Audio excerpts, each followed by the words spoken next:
She went to visit her mom, but when she saw her millionaire husband's car parked at the gate, a cold dread washed over her. What she overheard inside shattered everything she believed a mother had never done before to her daughter. "Hi, my beautiful family. Welcome back to Mr. Peter's Stories. May the Almighty shower your life with endless blessings, filling your days with radiant joy, your nights with peaceful rest, and your hearts with a love so deep it touches every corner of your soul. May every challenge you face become a stepping stone to strength, every tear turn into a smile, and may His loving protection guide you always. Amen. If you're here with me now, please comment present. If you feel our unbreakable bond, comment, "I am with Mr. Peter." Thank you from the depths of my heart for your love and support. To my precious new family members, welcome home. Trust your storyteller and brother. Don't leave now. Stay and watch this story till the end. I promise you will treasure every moment.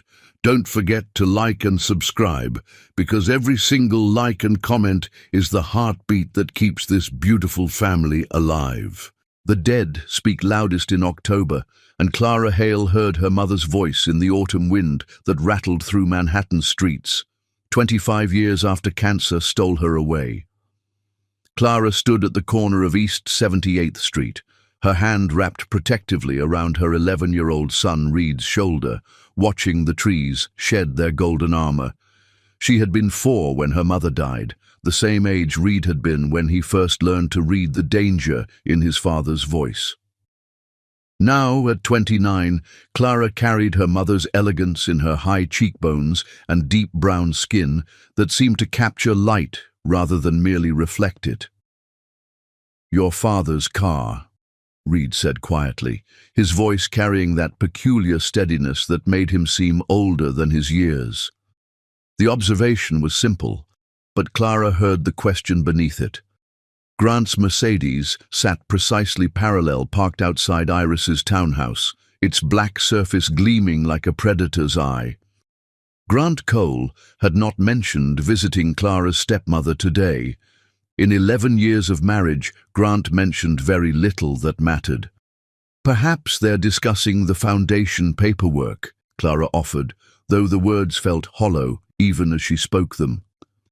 The Hale Foundation, her father's legacy, her inheritance, had become Grant's favorite topic since he'd discovered exactly how much money flowed through its veins. Reed's dark eyes, so like her father's had been, studied her face with that unsettling perception he'd possessed since he was 8. "He told you he had meetings downtown today." Yes, he had. Clara had come to visit Iris out of duty, the same poisonous duty that had shaped her life since she was 4 years old, and her father had carried her through the doors of their estate, presenting a woman whose beauty could stop clocks and whose smile could freeze hell. "This is Iris," her father had said on that spring day 25 years ago, his merchant's hand resting on the 18-year-old woman's back. "She's going to take care of us." Even at 4, Clara had understood that pretty words could carry ugly truths. Iris Penn, who became Iris Hale and then, after Clara's father's death, returned to Iris Penn, had been 14 years older than Clara, but carried herself like European royalty. Her voice flowed like honey over broken glass, sweet enough to disguise the cuts. "Should we leave?" Reed asked, but his feet were already moving toward the townhouse's service alley. Her son had inherited more than his grandfather's eyes. He'd inherited his strategic mind. "We should," Clara agreed, following him, "but we won't." The kitchen window sat cracked open, a habit of Iris's housekeeper who believed in fresh air more than climate control. October's chill carried voices through that narrow gap, voices that would change everything. "Played her perfectly," Iris's laugh rippled out, the same laugh that had charmed Clara's father into marriage, that had convinced him his daughter needed a mother's guidance. 11 years, Grant. 11 years of watching you transform that grief-stricken 18-year-old into the perfect, docile wife. She never questioned why I insisted on managing the foundation. Grant's voice carried that particular satisfaction Clara recognized from his business victories. By next quarter, everything will be transferred.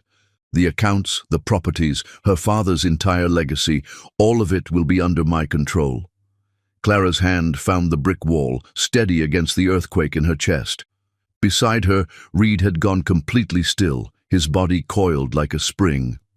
"And then?" Iris prompted. "Then we decide what to do with her. Divorce would be messy, but there are other ways to ensure she never challenges the transfers. A nice facility, perhaps. Somewhere quiet. We have documentation of her instability going back years." "The grieving daughter who never recovered from her father's death," Iris mused. "Who married too young, too desperate for stability. Who sees conspiracies where there are none. Really, Grant, you've been masterful. I learned from the best. You spent 14 years preparing her for this after all. Since she was 4 years old, you've been shaping her into the perfect victim." Their laughter mingled like poison in wine. Clara felt Reed's hand slip into hers, his grip fierce and protective. When she looked down at him, his face held no trace of childhood shock.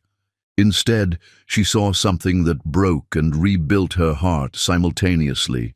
Rage, crystallized into purpose. "We're not going to cry about this, Mom," Reed whispered, his voice carrying the steel she'd forgotten she'd once possessed, before Iris's conditioning, before Grant's controls. "We're going to win." The walk back to their penthouse took 17 minutes. Clara knew because Reed counted them aloud, his voice steady as a metronome, pulling her forward when her legs wanted to collapse. The doorman nodded at them, the elevator operator smiled, and Clara performed the automatic responses that 11 years of training had carved into her bones. Inside their home, Grant's home really, though paid for with her father's money, Reed moved with sudden purpose. He pulled out a notebook from his backpack, the kind with grid paper he used for his advanced mathematics. But instead of equations, he began writing names, dates, fragments of the conversation they'd overheard. "Reed, Dad keeps his important papers in the study," Reed interrupted, his pencil moving steadily. "The one he locks, but he hides the spare key in that fake book on the third shelf. Hemingway. He thinks it's clever." Clara stared at her 11-year-old son. "How do you—" "I watch everything, Mom. I've been watching since I was 8, since the first time I saw him grab your wrist at dinner when you questioned a foundation expense." Reed's eyes never left his notebook. "I have a list. 3 years of things I've seen, heard, noticed. Baby, this is dangerous. We're already in danger." Reed looked up then, and Clara saw herself reflected in his determination, not the broken woman Iris had crafted, but the daughter of Marcus Hale, who had built an empire from nothing, who had taught her about strength before Iris taught her about submission. "They're going to put you away, Mom. They're going to steal everything Grandpa left you, everything he built. And then what happens to me?" The question hung between them like a blade. Clara sank onto the leather sofa, Grant's choice, like everything in this apartment, and pulled Reed close. He came willingly, but kept writing, his hand steady even as he leaned against her. "Your grandfather," Clara began slowly, "once told me that the best revenges are served with proper documentation." Reed's pencil paused. "Grandpa said that?" "He was a businessman, baby. He believed in contracts, evidence, paper trails." Clara took the notebook from Reed's hands, studying his careful notes. "He also kept audio recordings of every important meeting." "Did he teach you how?" "No," Clara admitted, "but he taught me how to learn." That night, after Grant returned home smelling of Iris's perfume, a detail Clara would have dismissed yesterday but catalogued today, she played the perfect wife.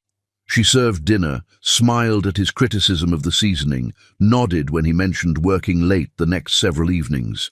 Reed played his part too, the distant son too absorbed in homework to notice his parents' careful distances. But Clara saw him watching, saw him noting the way Grant's phone buzzed with texts he angled away from view, saw him memorize the combination Grant entered on his briefcase. After Grant retreated to his study with his nightly bourbon, Clara and Reed sat at the kitchen table with his notebook between them. In the margin of his mathematics homework, Reed had written, "Financial Forensic Accountant, Benjamin Hartley." Below it, a phone number. "How?" Clara whispered. "Grandpa's old lawyer, Mr. Morrison. I emailed him from the school library, said I was doing a project on financial crimes. He recommended Mr. Hartley, said he's the best in Manhattan, that he specializes in uncovering hidden assets and fraud." Clara studied her son, this brilliant, brave child who had been preparing for war while she'd been sleeping through a siege. "Reed, if we do this, when we do this," Reed corrected. "Mom, they started this when you were 4 years old, when Iris looked at a grieving little girl and saw an opportunity, when she married Grandpa for his money, when she waited 14 years to push you into marriage with someone she could control." His voice dropped to a whisper. "When they decided we were just obstacles to remove." Clara pulled her son close, feeling the tremor in his thin shoulders that his voice had hidden. He was 11 years old, forced to be a soldier in a war he hadn't started. But wars didn't wait for children to grow up. Iris had taught her that when she was 4. "Tomorrow," Clara said, "we call Mr. Hartley. And then we learn everything, every document, every secret, every lie they've told." Clara felt something awakening in her chest, something that had been dormant since her father died, since Iris convinced her that 18 was old enough to marry, but too young to manage her own inheritance. "We're going to take back everything they stole." Reed pulled back to look at her, and for the first time in years, Clara saw him truly smile, not the careful expression he wore for his father, but the fierce joy of a warrior who'd finally been given permission to fight. "We're going to win," he said again, and this time Clara believed him. Outside, October's wind rattled the windows like skeleton keys trying locks, and Clara thought she heard her mother's voice again, stronger now. "Fight, baby. It's time to fight." Chapter 2. The Forensic Accountant. Benjamin Hartley's office occupied the 17th floor of a building that whispered old money through its marble bones, the kind of place Clara's father would have approved of, substance over show, quality that didn't need to announce itself. Clara sat with her spine straight, a posture beaten into her by Iris's endless corrections, while Reed occupied the chair beside her with the focused stillness of a chess player. They had waited 3 days to make this appointment, 3 days of performing normalcy while documenting everything with the precision of surgeons. The door opened at precisely 10 o'clock. Benjamin Hartley was not what Clara had expected. Where Grant wore his power in expensive suits and calculated smiles, Benjamin moved with quiet confidence in a simple navy suit that had seen better days.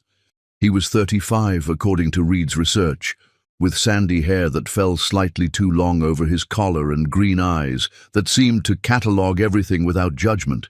His handshake was firm but brief, professional but warm.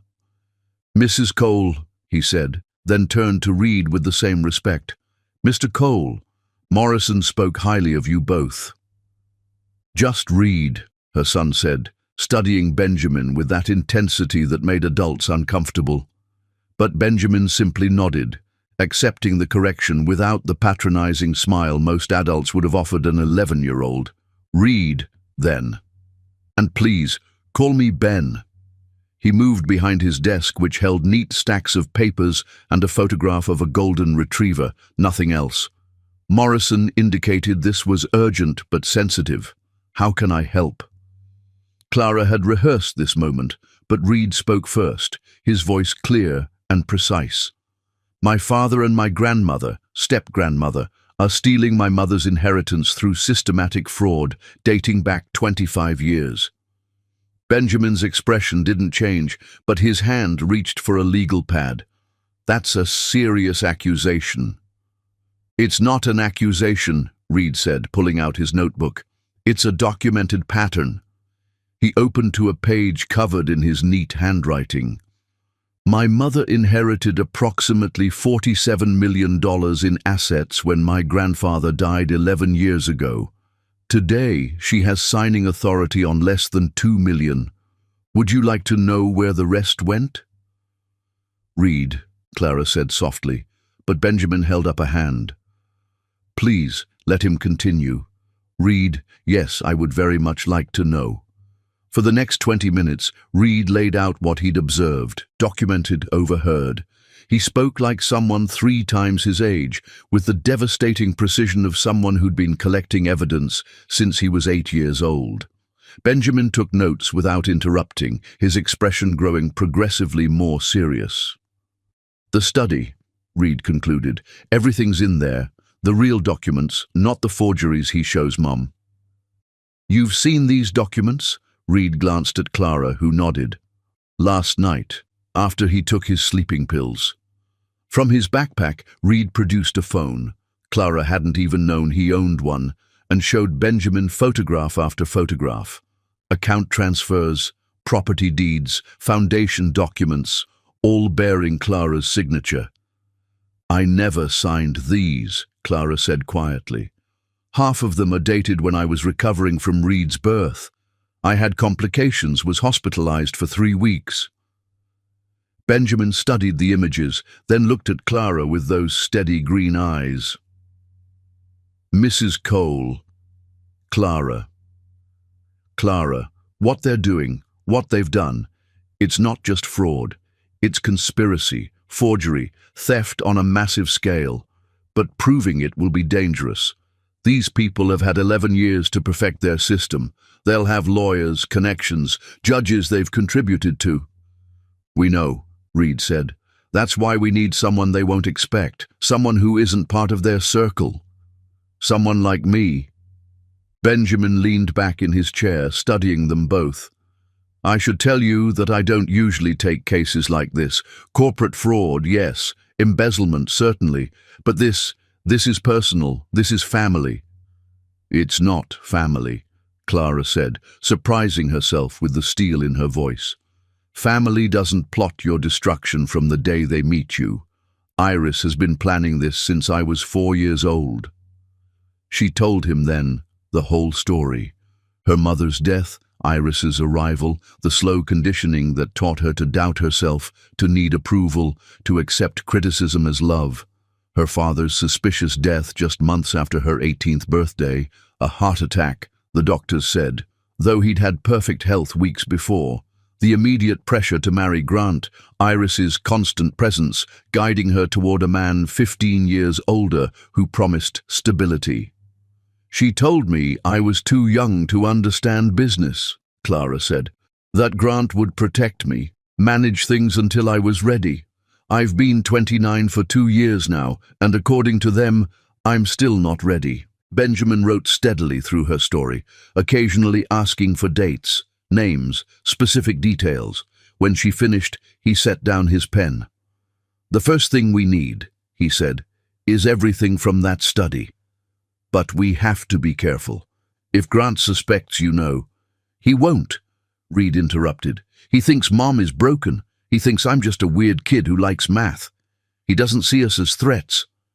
"That's our advantage," Benjamin agreed. "Clara, you'll need to maintain your routine exactly. No changes that might alert them. Reed, you're going to be our researcher. Your age is actually an asset. No one suspects an 11-year-old of building a fraud case." "What about you?" Clara asked. "I'm going to start tracing the money. Every transfer leaves a trail, even the hidden ones, especially the hidden ones." He pulled out a business card, but instead of handing it to Clara, he gave it to Reed. "This has my personal cell. If anything feels dangerous, if Grant becomes suspicious or violent, you call immediately." "He's never hit her," Reed said quickly. "He's too smart for that. He uses other things." "Like what?" Reed looked at Clara, asking permission. She nodded. Medication. He tells doctors she's depressed, anxious, gets prescriptions in her name. Sometimes he puts them in her food when he thinks she's being difficult. Benjamin's expression darkened. That's assault. Poisoning, technically. It's control, Clara said. Everything with Grant is about control. They spent another hour going through details. Benjamin explained what he would need: bank records, tax returns, any original documents from Clara's father. Reed took notes like a court reporter, asking technical questions that made Benjamin raise his eyebrows. "You understand forensic accounting?" Benjamin asked. "I've been reading about it for 3 years," Reed said simply, "since I realized something was wrong." As they prepared to leave, Benjamin stood, walking them to the door. "Clara, I need you to understand something. Once we start this, there's no going back. Grant will fight with everything he has. Iris too. They might try to destroy you publicly, claim you're unstable, use your hospitalization against you." "They're already destroying me," Clara said. "They're just doing it quietly." Benjamin nodded, then did something unexpected. He crouched down to Reed's level, meeting his eyes directly. "You're protecting your mother. That's brave. But I need you to promise me something. If this gets dangerous, if you ever feel unsafe, you call me, day or night. Understood?" Reed studied him for a long moment, then nodded. "You're different from the other adults." "How so?" "You actually see us." That evening, while Grant attended another late meeting that smelled of Iris's perfume, Clara and Reed worked in the study. Reed had been right about the key. Hidden in a hollowed-out Hemingway, the sun also rises. The irony wasn't lost on Clara. The study itself was a shrine to Grant's ego. Diplomas from Harvard, photographs with politicians, awards for charitable giving, all funded by Clara's money, she now realized. But behind the display was the real treasure. Filing cabinets filled with 11 years of methodical theft. Reed photographed everything with the efficiency of a spy, while Clara found documents she'd never seen, powers of attorney she'd never granted, property sales she'd never authorized, foundation disbursements that went directly to accounts in Iris's name. "Mom," Reed whispered, holding up a folder marked with last year's date. "Look at this." Inside were medical forms, psychiatric evaluations claiming Clara suffered from paranoid delusions, that she was a danger to herself and potentially to her son, all signed by a doctor, Martin Reeves, who, according to the letterhead, had been treating her for 3 years. "I've never met this man," Clara breathed. "But Grant has," Reed said, showing her a receipt. "He's been paying him $15,000 a month. Look, consultation fees." They were building a case for involuntary commitment. The realization hit Clara like ice water. This wasn't just about money. They were planning to have her declared incompetent, locked away, erased. "Take pictures of everything," she said, her voice steady despite the fear. "Every page." They worked until 3 in the morning, Reed organizing the evidence into categories with the precision that made his teachers call him gifted. Clara found herself watching him, this boy who should have been worried about video games and soccer, instead documenting crimes with the focus of a prosecutor. "I'm sorry," she whispered. "You shouldn't have to do this." Reed looked up from his phone. "Mum, you were 4 when Iris started hurting you. 4. At least I got 11 years before I had to fight back." The next morning, Benjamin called. "Can you come to my office? Both of you. I found something." They met him at noon, Grant safely in his downtown office. Benjamin's desk was covered with printouts, bank records, corporate filings. "Your father was murdered," he said without preamble. Clara's knees buckled. Reed caught her arm, guided her to a chair. "The heart attack," Benjamin continued, spreading out papers. 3 weeks before he died, your father changed his will. Originally, everything went to you at 18. The new will created the foundation, with Iris as co-executor if you married before 25. She knew, Clara whispered. She knew about the change. She did more than know. She helped write it. And here. Benjamin pulled out another document. Is a life insurance policy Grant took out on your father. As your husband, he became beneficiary of your beneficiary rights. $5 million, paid out 6 months after the wedding. But the doctors said... The doctor who signed the death certificate was Dr. Martin Reeves. Benjamin let that sink in. The same doctor now claiming you're delusional. He's been on Grant's payroll for 15 years, since before your father died. Reed stood very still, his young face carved from stone. They killed him. We can't prove that, Benjamin said carefully. But we can prove the fraud, the conspiracy, the theft. That's enough to destroy them. It's not enough, Reed said quietly. They took her parents. They stole her life. They need to pay for all of it. Benjamin studied Reed for a moment, then nodded slowly. Then we'll make them pay. But we do it legally, carefully. We build a case so airtight that no judge, no matter how much Grant has contributed to their campaign, can ignore it. As they left Benjamin's office, Clara felt something shifting inside her, like ice cracking on a frozen river. For 25 years, Iris had shaped her into the perfect victim. For 11 years, Grant had refined that creation, polished it into something useful. But they had made one mistake. They had given her Reed. And Reed, it turned out, had inherited more than his grandfather's eyes and strategic mind. He had inherited his mother's suppressed rage, and he had been sharpening it for 3 years, waiting for the moment she would be ready to use it. That moment was now. Chapter 3. The Dinner Party Trap.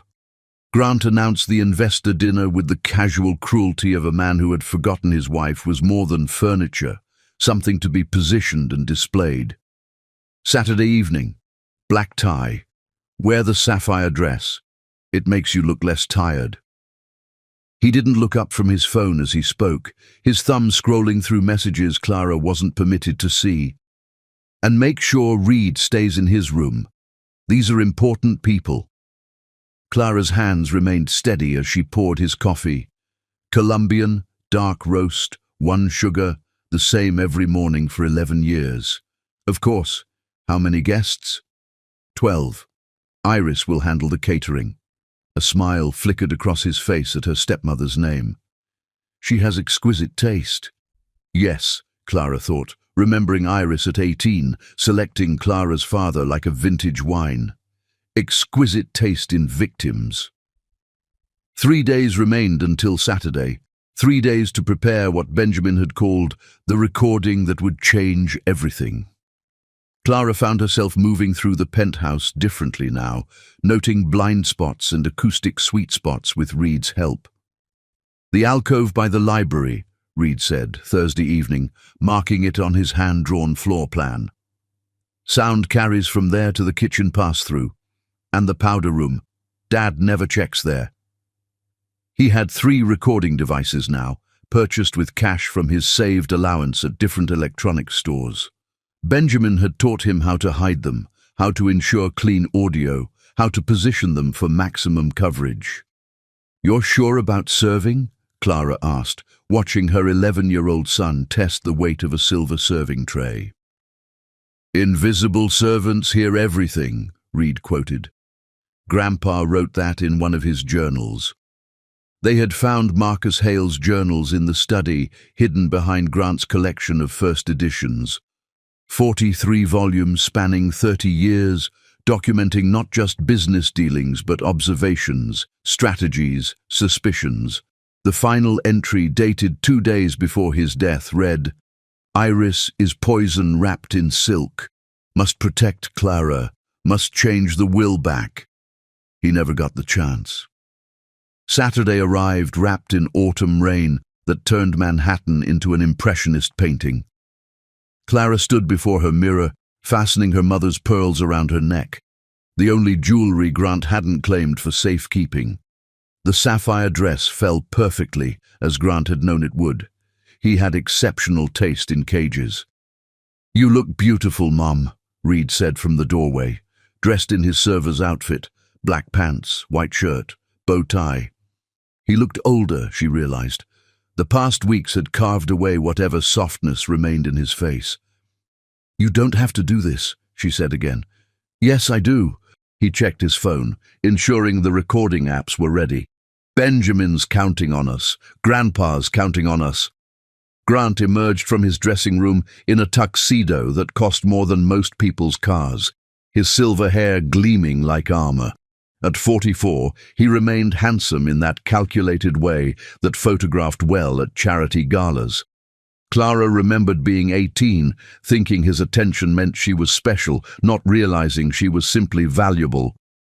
"Remember," he said, adjusting his cufflinks, "you're there to look gracious, not to speak. These are sophisticated people. They don't need to hear about whatever you've been reading." "Of course," Clara murmured, the perfect response delivered in the perfect tone. The guests arrived in a cascade of European cars and inherited wealth. Clara recognized half of them from foundation events, people who smiled at her like she was a well-trained pet, who spoke around her even when she stood between them. Iris arrived last, because queens always make entrances. At 43, Clara's stepmother had refined her beauty into a weapon. Her dress, winter white, despite the season, made her pale skin glow like moonlight.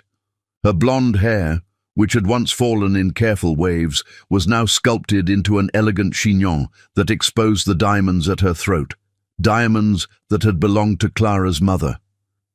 "Darling," Iris purred, kissing Clara's cheek with lips that left no mark. "You look lovely. That dress always suited you." Always. As if Iris had been dressing Clara in costumes her whole life, which Clara supposed she had. The dinner progressed with choreographed precision. Reed moved between guests like a ghost, refilling glasses, offering canapés, invisible in that particular way of service staff. But Clara saw him positioning himself strategically, saw his phone tucked behind a vase where it could capture the room, saw him memorizing every conversation. "The Foundation's assets have never been stronger," Grant was saying to Harrison Beck, a hedge fund prince with cocaine eyes. "We're moving into offshore investments. Better returns, fewer questions." "Clara must be thrilled," Harrison said, his gaze finding her across the room. "All that charity work finally paying dividends." "Clara trusts me to handle the complex matters," Grant replied smoothly.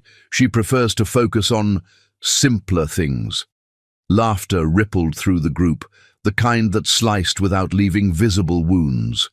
It was during the third course, duck confit that Iris had selected, that Clara noticed Grant and Iris exchange a look. A tiny nod, a shared understanding built over years of conspiracy. They excused themselves moments apart, Iris heading toward the powder room, Grant mentioning a phone call. Reed materialized at Clara's elbow. "The library," he whispered, then louder. "More wine, Mrs. Cole." "Please," she said, watching him disappear with his tray. Clara waited exactly 3 minutes, long enough to seem natural, before following. She found Reed in the hallway, his phone already recording, positioned behind a Chinese vase they'd identified earlier. Through the library door, voices drifted like smoke. "Almost there," Grant was saying. "The psychiatric evaluations are complete. Reeves says another month, maybe 2, and we'll have enough for involuntary commitment." "And Reed?" Iris asked. "Boarding school in Switzerland, or military academy, somewhere that will fix whatever's wrong with him." "Nothing's wrong with him. He's just too much like Marcus, too observant." "Well, we can't have that." Grant's laugh was ugly. "Speaking of Marcus, did you ever regret it?" "Regret what?" "Marrying him. Please, 18 years old with nothing but good looks and determination. He was my lottery ticket." "I meant the digitalis." Clara's hand flew to her mouth. Beside her, Reed had gone rigid. "It was necessary," Iris said simply. He was going to change the will back, cut me out completely. 22 years of playing devoted wife, wasted. The digitalis was elegant, mimics a heart attack perfectly, and Reeves was happy to sign off for the right price. 40,000, wasn't it? 50, inflation. They laughed together, the sound like breaking glass. Besides, it worked out better. Clara inherited everything, then married you, and now we have it all. Or will, once she's safely tucked away somewhere quiet. The Whitmore Institute, Grant said. Private, discreet, excellent at handling difficult cases. I've already made the arrangements. When? After the foundation gala next month. She'll have a very public breakdown. Poor thing, the stress of all that responsibility finally breaking her. No one will question it. And the boy? Gone the same night. By the time anyone thinks to investigate, he'll be in Switzerland and she'll be too medicated to remember her own name. Reed's hand found Clara's in the darkness, squeezing hard enough to hurt. But she welcomed the pain. It kept her standing, kept her from screaming. We should get back, Iris said. Separately, of course. Of course. Oh, and Iris, wear something stunning to the gala. It'll be Clara's last public appearance. We should make it memorable.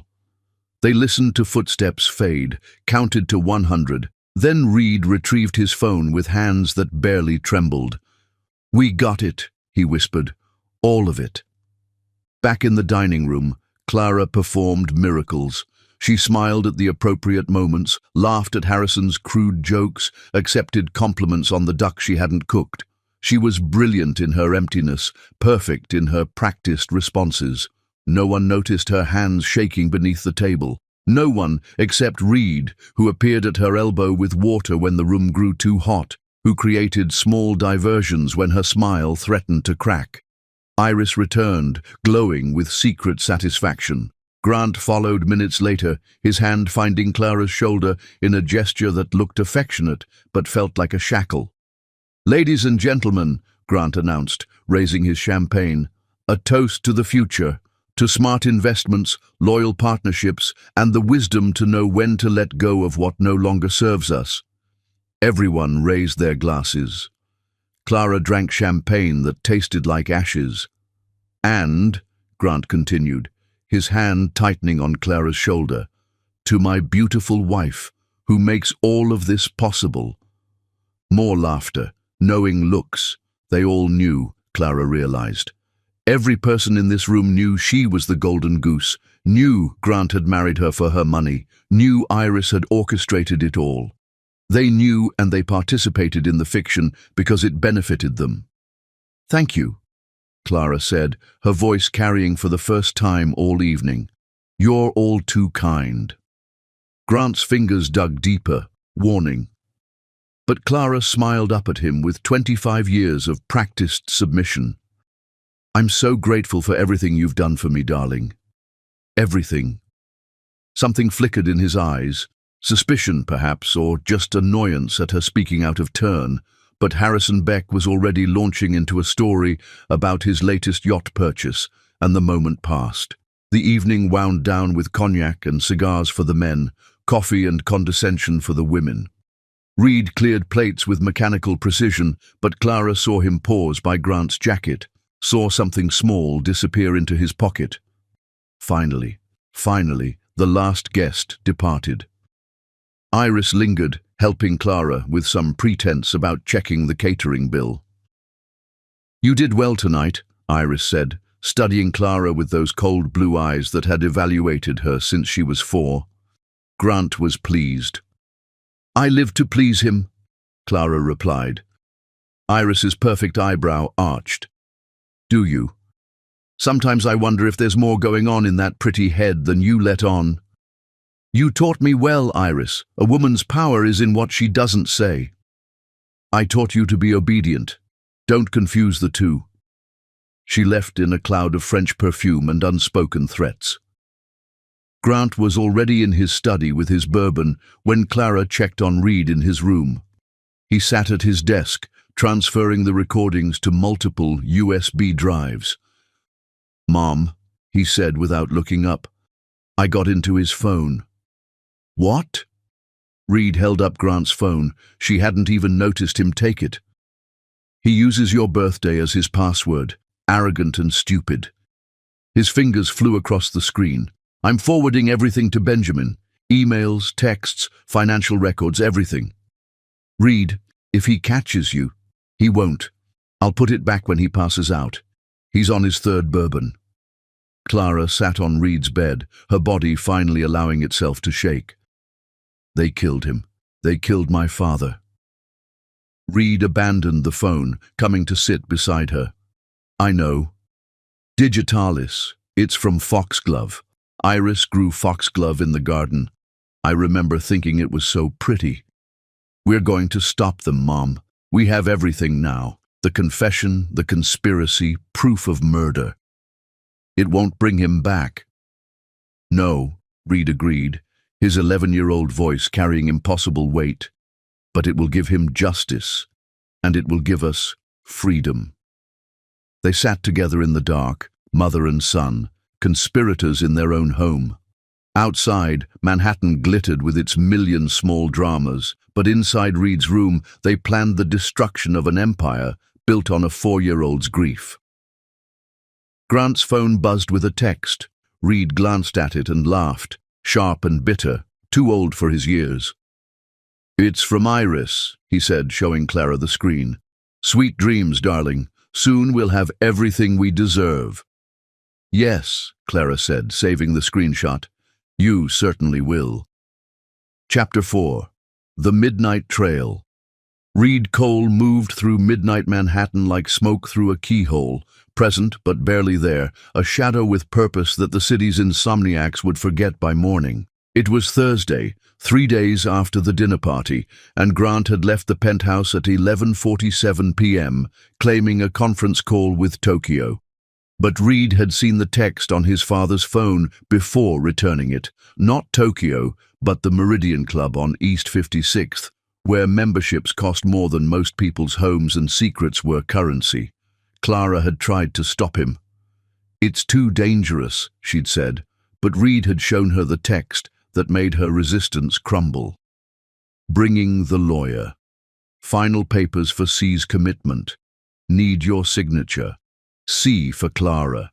His mother, reduced to an initial, a problem to be solved. Reed had prepared for this. Dark clothes that wouldn't catch light, soft-soled shoes that whispered rather than clicked, a phone fully charged with recording apps ready. In his pocket, the subway card Benjamin had given him. For emergencies, the forensic accountant had said, but his eyes had suggested he knew Reed would define emergency loosely. The doorman barely glanced up as Reed slipped out. Children of the wealthy were given certain freedoms, especially strange, quiet children who were known for their odd habits. Reed had cultivated his reputation carefully. The weird kid who collected insects, who walked at strange hours, who was too smart for his own good. It was camouflage as effective as any combat gear. Manhattan at midnight was a different creature than its daytime self. The financial district's glass towers became dark monoliths, the streetlights casting pools of yellow that Reed skirted carefully. He knew Grant would take a taxi. His father had patterns, predictable in his arrogance. Reed took the subway, then walked, keeping to the shadows cast by scaffolding and awnings. The Meridian Club squatted between a diplomatic residence and a private gallery, its facade deliberately unremarkable. Old money didn't advertise, but Reed knew its tells. The doorman whose suit cost more than a teacher's monthly salary, the cars parked outside that whispered rather than roared, the way light from inside was warm amber, not the harsh fluorescent of common spaces. Reed couldn't enter, of course, but the club's architects, in their last century wisdom, had included a smoking terrace that overlooked a narrow alley, and that alley had a fire escape on the opposite building, probably predating the club itself, that provided perfect sightlines if you were small enough to climb it and brave enough to perch 3 stories up in the dark. Reed was both.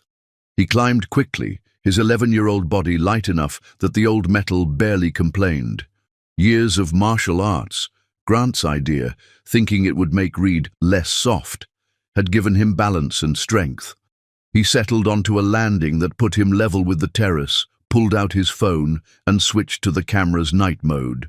The terrace doors were open. October had turned unseasonably warm, and rich men liked their cigars with fresh air. Voices drifted across the alley, mixing with distant sirens and the ever-present hum of the city. Grant appeared first, his silver hair catching the light. Behind him, a man Reed recognized from the photographs in Benjamin's files, Lawrence Ashford, senior partner at Ashford, Klein and Associates, the kind of lawyer who had judges on speed dial and ethics on ignore. "Paperwork is bulletproof," Ashford was saying, lighting a cigar that probably cost more than most people's groceries. "Dr. Reeves has been brilliant.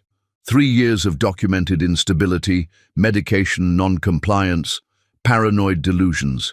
Any judge will sign the commitment order." "And the boy?" Grant asked. "Switzerland. The Edelweiss Academy has agreed to take him immediately. They specialize in difficult children, full boarding, no communication with the outside world for the first year. They'll fix whatever's wrong with him." Reed's hand tightened on his phone, but he kept recording. "There's nothing wrong with him," Grant said, surprising Reed. "He's just too smart, sees too much, like his grandfather." "Well, intelligence without proper guidance can be dangerous. The academy will teach him appropriate boundaries." They moved closer to the railing, and Reed had to strain to hear. "What about the foundation assets?" Grant asked. "Once Clara is committed, you'll have full power of attorney. The transfers can happen immediately. We've already set up the offshore accounts, Cayman, Switzerland, a few in Panama for diversity. Iris's name won't appear anywhere as requested." "Good. She's been patient for 25 years. She deserves her payday." Ashford laughed, ugly and low. "Patient? She planned this from the moment she met Marcus Hale.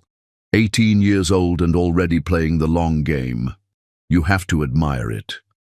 "I do more than admire it," Grant said, and something in his voice made Reed's stomach turn. "Iris is a visionary. She saw a grieving widower with a 4-year-old daughter and thought, 'There's my fortune.' Then she saw that daughter grow up and thought, 'There's my double fortune.' Brilliant." "And you? When did you get involved?" "She approached me 15 years ago. I was working at her father's firm. Did you know Iris comes from money too? Old textile fortune, all gone by the time she was 16. Her father drank it away. She learned early that beauty fades, but bank accounts, properly managed, are forever." Reed shifted position carefully, his foot finding better purchase on the narrow landing. A pigeon cooed somewhere above him, the city's only witness to his surveillance. "So she came to you," Ashford prompted. "She knew I was ambitious, hungry. She also knew I had flexible ethics. She proposed a partnership. She'd guide Clara toward me, I'd marry her, and together we'd take everything. It was supposed to be simple. But Clara had a child. Reed complicated things. He watches, notices things. Last week I caught him in my study." Reed's blood chilled. "He said he was looking for a book," Grant continued, "but I know he was snooping. We need to move faster. The gala is in 3 weeks. Too long, this weekend. We'll stage something at the foundation. Clara's been working on some new exhibit. We'll say she had a psychotic break, destroyed it, attacked someone. Iris will be there as a witness, of course. This weekend. That's ambitious. It's necessary. I have a feeling." Grant paused, looking out over the city. For a moment, his gaze swept toward Reed's hiding spot, and Reed held his breath, pressing himself against the cold metal. "I have a feeling we're running out of time." They went back inside, but Reed waited, patient as a spider. 20 minutes later, they returned with brandy and another man, Dr. Martin Reeves himself, thin and nervous, with hands that shook until he downed his drink. "I don't like this acceleration," Reeves was saying. The documentation needs to appear organic, accumulated over time. You've had 3 years, Grant interrupted. How much more organic do you need? But if someone investigates, who's going to investigate? Ashford asked. A concerned stepmother and a devoted husband committing a clearly unstable woman for her own good. It's a tragedy, not a crime.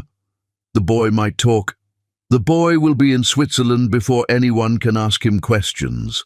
Grant's voice had turned cold. Unless you'd prefer we revisit our arrangement regarding Marcus Hale's death certificate.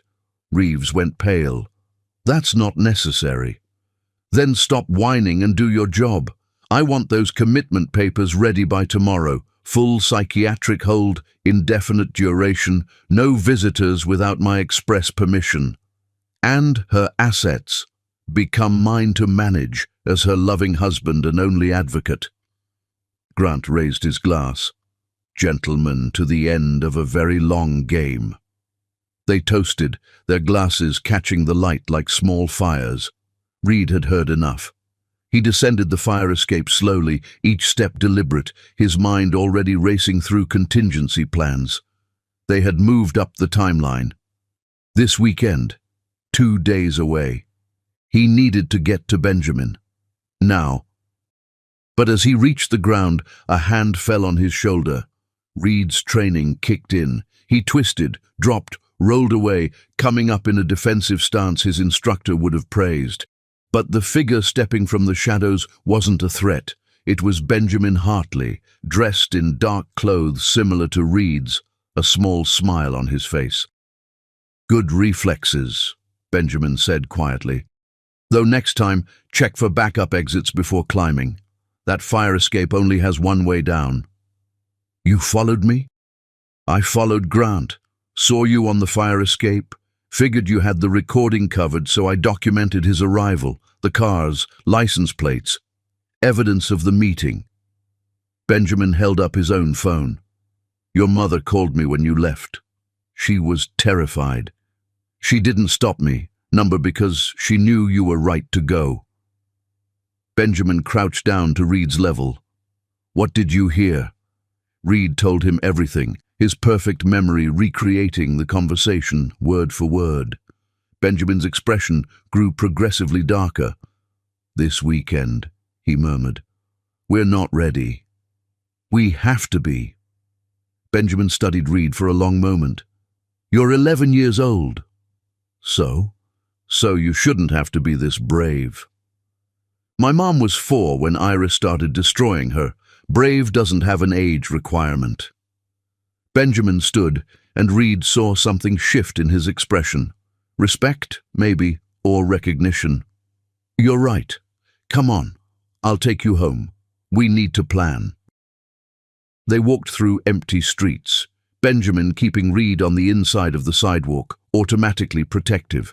Reed found himself studying the man, the way he moved with quiet confidence, the way he scanned their surroundings without seeming paranoid, the way he treated Reed as an equal, not a child. You like my mom, Reed said suddenly. Benjamin's step faltered slightly. She's my client. That's not an answer. No, Benjamin agreed. It's not. They walked in silence for a block before he continued. Your mother is remarkable. What she's survived, what she's fighting through, most people would have broken years ago. She almost did break, but she didn't, and that's what's remarkable. Benjamin glanced down at Reed. You saved her, you know. Your courage gave her permission to find her own. We saved each other. Yes, Benjamin said softly. You did. They reached the penthouse building at 2:17 a.m. The doorman was asleep at his desk, and they slipped past like ghosts. In the elevator, Benjamin handed Reed a USB drive. Everything I've found so far. Financial records going back 15 years. Your father, Grant, has been stealing from your mother since before they married. Small amounts at first, test runs, then bigger, bolder. He's taken approximately $31 million. 31 million, Reed repeated, his young mind trying to comprehend the number. Your grandfather built something beautiful, Reed. The foundation was meant to help people, to be a legacy of kindness. Grant and Iris turned it into their personal bank account. The elevator opened on the penthouse floor. Clara was waiting in the hallway, still in her clothes from earlier, her face drawn with worry. When she saw Reed, she pulled him into a fierce hug. "Don't ever do that again," she whispered. "I had to, Mom." "I know." She pulled back, looking at Benjamin over Reed's head. "Thank you for watching him." "He didn't need much watching. Your son is exceptionally capable." Benjamin handed her another USB drive. Reed got the recording. It's damning. Murder confession, conspiracy, fraud, everything. "This weekend," Reed said. "They're moving this weekend." Clara's face went pale, but her voice remained steady. "Then we move faster." They stood in the hallway, three conspirators united by necessity and something deeper, a shared recognition of injustice that demanded correction. The penthouse door loomed behind them, and beyond it, Grant slept off his brandy, unaware that his perfect crime had been perfectly documented by an 11-year-old boy with his grandfather's eyes and his mother's awakening rage. "We need to call Morrison," Benjamin said, "the old lawyer. He has connections, judges who knew your father who aren't in Grant's pocket." "It's 2 a.m, Clara protested. "He'll answer," Reed said with certainty. "He loved Grandpa. He'll answer." And he did. Within an hour, they had a plan.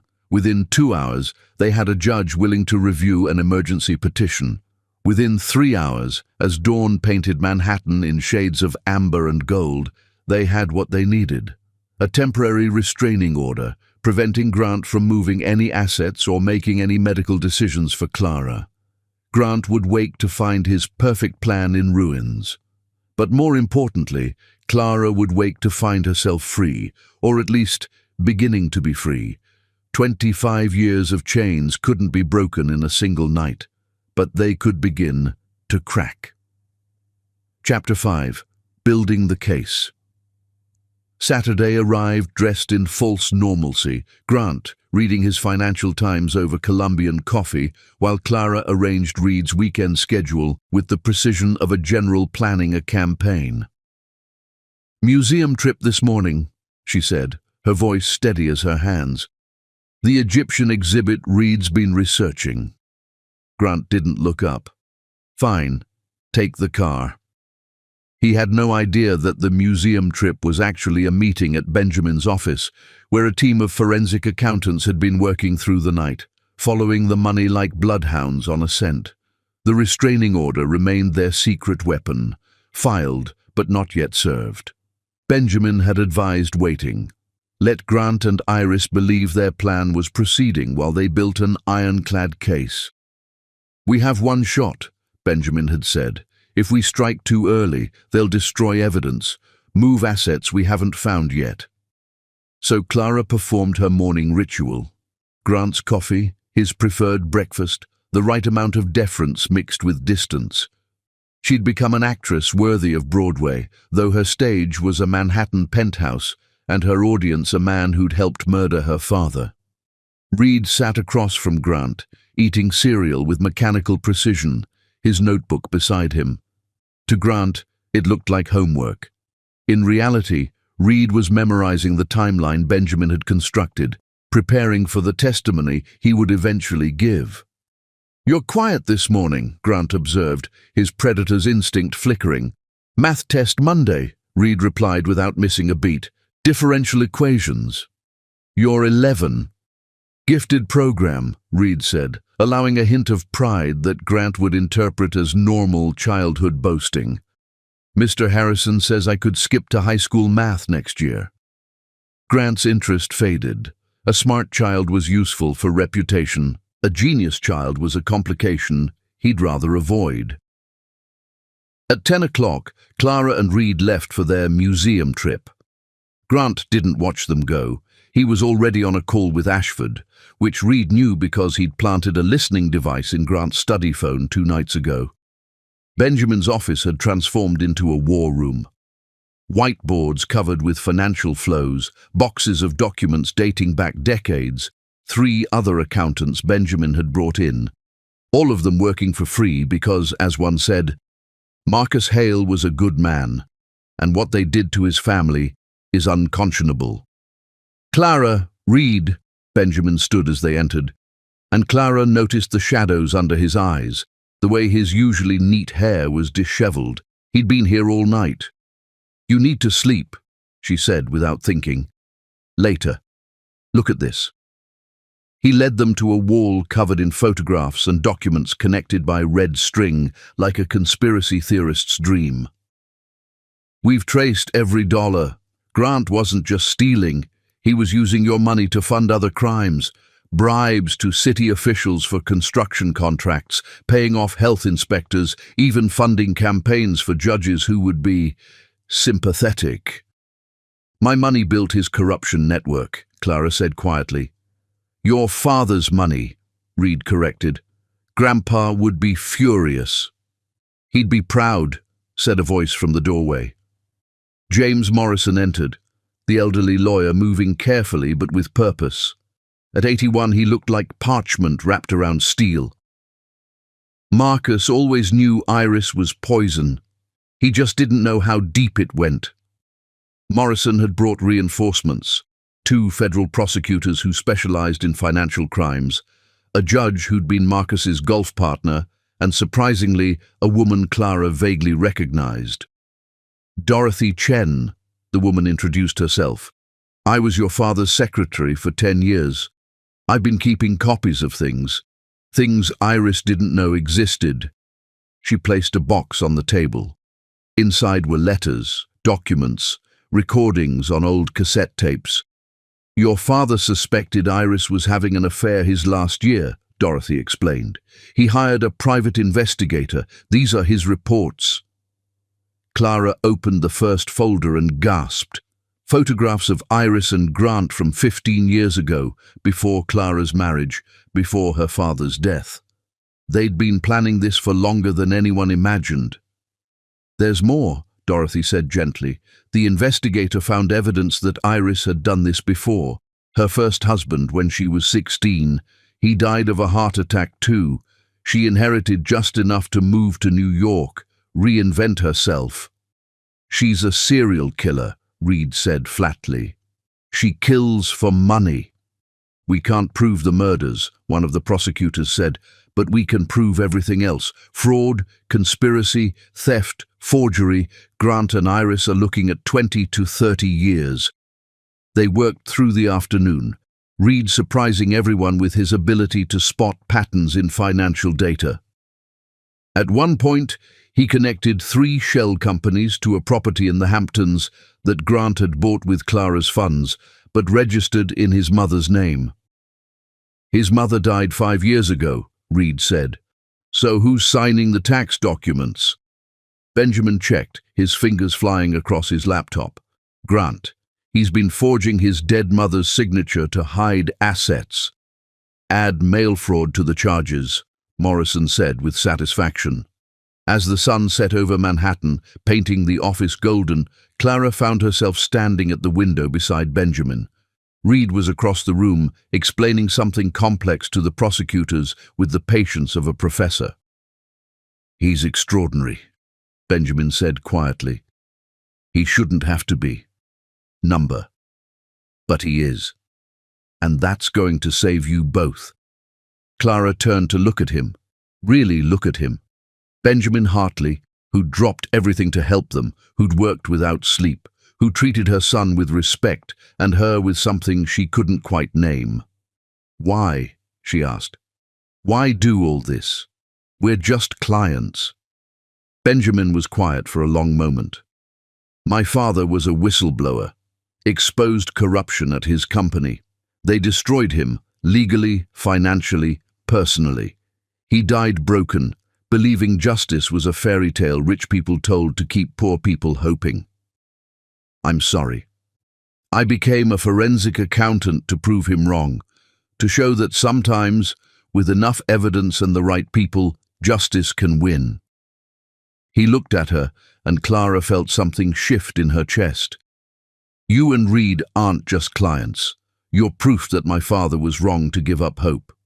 Before Clara could respond, Reed called out, "Mom, I found something." He was holding a document from Dorothy's box, a life insurance policy on Clara herself, taken out by Grant 3 months after their marriage. $10 million, Reed read. Beneficiary, Grant Cole. Secondary beneficiary, Iris Penn. The room went silent.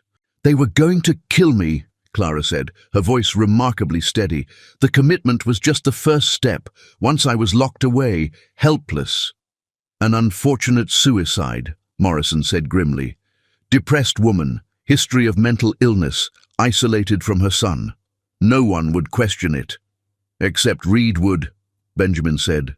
"That's why he had to disappear to Switzerland first." Clara pulled Reed close, feeling him tremble against her. 11 years old and discovering his father had planned to murder his mother. "We're going to stop them," Reed said, his voice muffled against her shoulder. "We're going to stop them, and they're going to pay." "Yes," Clara said, looking around the room at these people who'd assembled to help them. Morrison with his decades of legal expertise, Dorothy with her carefully preserved evidence, the prosecutors with their federal authority, and Benjamin with his unwavering determination. "They're going to pay for all of it." Morrison's phone rang.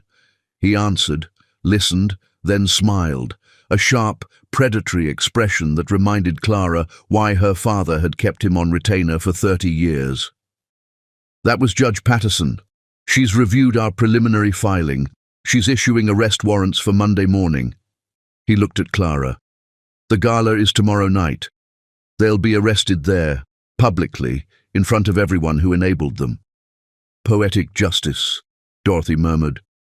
"The best kind," Morrison agreed.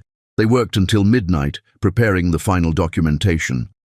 Reed fell asleep on the office sofa, his head in Clara's lap, still clutching his notebook. Benjamin covered him with his jacket, the gesture so gentle it made Clara's throat tight.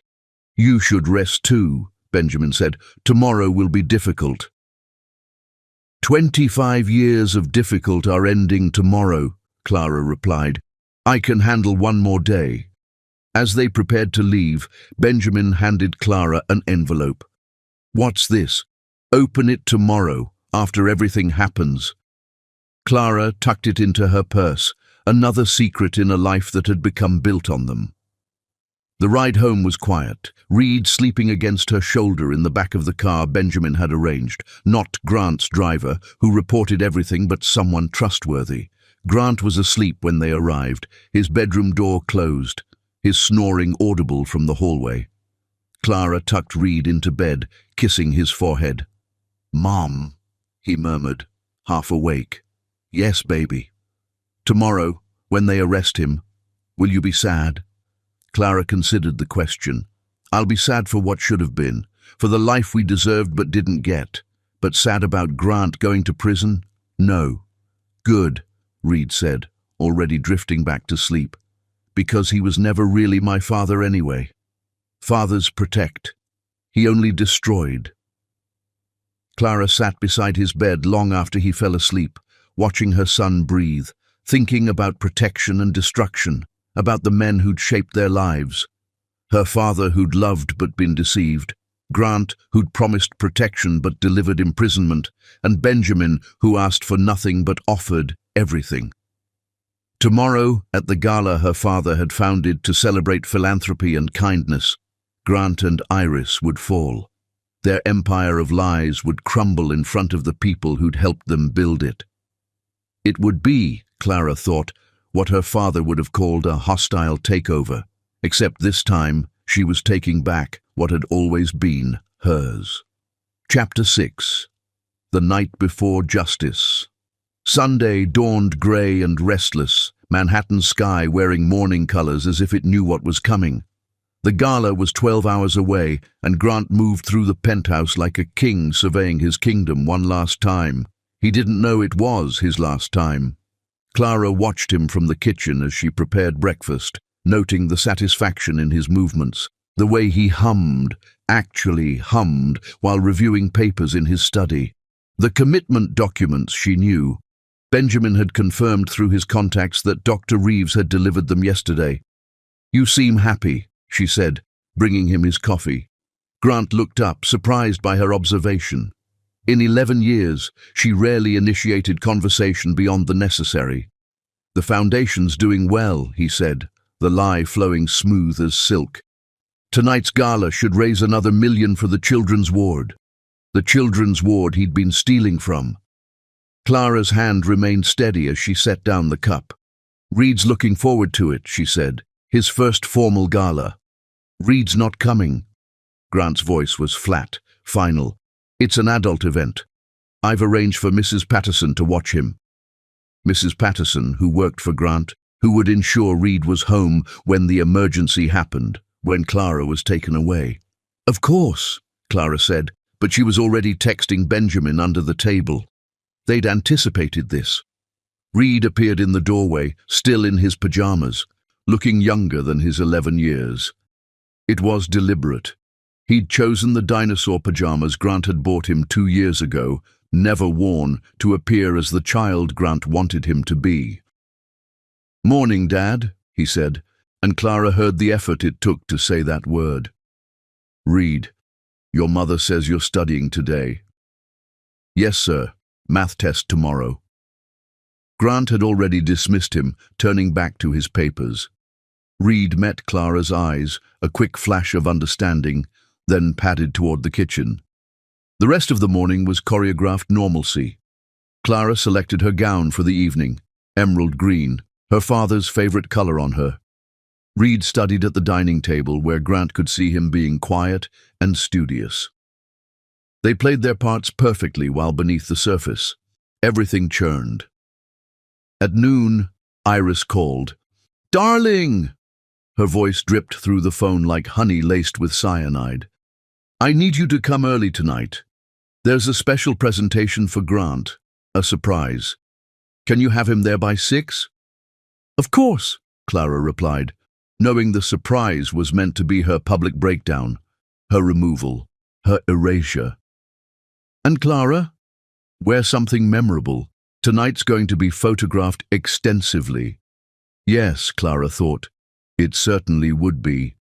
After lunch, while Grant was on a conference call, Morrison arrived under the pretense of delivering foundation documents. But Reed let him in through the service entrance, and they met in Reed's room, the one place Grant never entered. "Everything's in place," Morrison whispered. "Federal agents will be positioned at all exits. Judge Patterson will be attending as a guest. The moment Grant and Iris make their move against you, we spring the trap." "What if they don't?" Clara asked. "They will," Reed said with certainty. "They're too arrogant to imagine they could fail." Morrison handed Clara a small device. "Panic button. Press it if things go wrong before we're ready." "And Reed?" "I'll be with him." Benjamin's voice came from the doorway. He'd entered silently, dressed as building maintenance. "The moment you leave for the gala, I'm getting him out. Safe house until it's over." "I want to be there," Reed protested. "No." Clara's voice was firm. "You've done enough, baby. More than enough."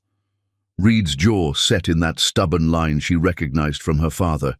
"They killed Grandpa. They stole our lives. I deserve to see them fall." "You will," Benjamin promised. "On the news, from somewhere safe." They ran through the plan once more. Clara would attend with Grant, play the perfect wife, wait for Grant and Iris to make their move. The commitment papers required Clara to be declared incompetent in front of witnesses, which Iris would orchestrate. The moment they tried, the feds would move in. "Clear?" Morrison asked. Everyone nodded. "Then God help us all," the old lawyer said. "And Marcus, if you're watching, we're about to give you one hell of a show." At 4 o'clock, Clara began preparing for the gala. She moved through her routine, shower, hair, makeup, with the precision of a soldier preparing for battle. The emerald gown slipped over her skin like armor. Her mother's pearls, the only jewelry Grant hadn't taken, circled her throat. like protection. Reed watched from her doorway. "You look like a queen."